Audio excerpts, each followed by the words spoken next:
जय जगन्नाथ। मो पंडित निराकार दास। बड़ दुखर विषय, महाप्रभु बलभद्र पहंडी बेले चारबाड़ू गली पड़ी तो सी जो गली पड़े महाप्रभु ताहा ओडिशावासी को पूर्ण रूप से मर्माहत करी। 4.5 कोटी ओडिया मर्माहत, सारा विश्व मर्माहत जे महाप्रभु बलभद्र गड़ी पड़े। एवं महाप्रभु गलिबार तात्पर्य होउची जे पृथ्वी को कई कई कहते पृथ्वी को बड़ बड़ विपद आसूची इत्यादि कथा, बहुत दुखर कथा।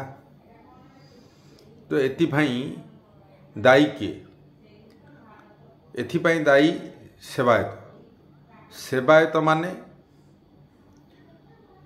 एथिपाई उपयुक्त पाउना मध्य नौचंती सरकार प्रति वर्ष, ये वर्ष मध्य नहीं। तेणुकरी जदि जड़े तार वेतन नौची एवं तार कार्य खिलाफ करुच्ची ता प्रति दंड विधान निहाती आवश्यकता अच्छे। तो दंड विधान कौन ना, दंड विधान होची तांकर दरमा बंद कर दिया जिवो एवं तांको जो सेवायत माने थिले से मानकु निलंबित करा जिवो। ये दुईटी दंड विधान तांको पाई, ये दुईटी दंड विधान तांको पाई हेला नाही।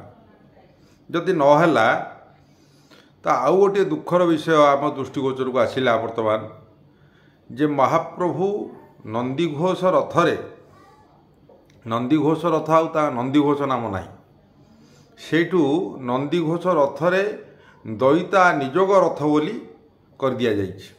यह केते दूर यथार्थ? यह 4.5 कोटी ओडिया विचार करिवे।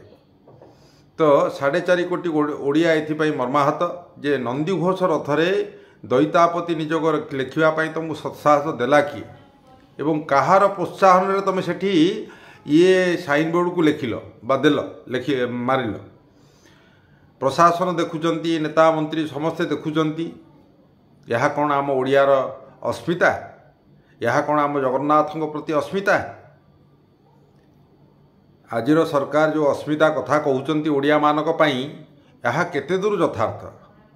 तेणुकरी आपण मान विचार करिवे एवं ए भलिया भूल जमती परवर्ती मुहूर्त न हुए सेतिपाई सतर्क अवलंबन करिवे।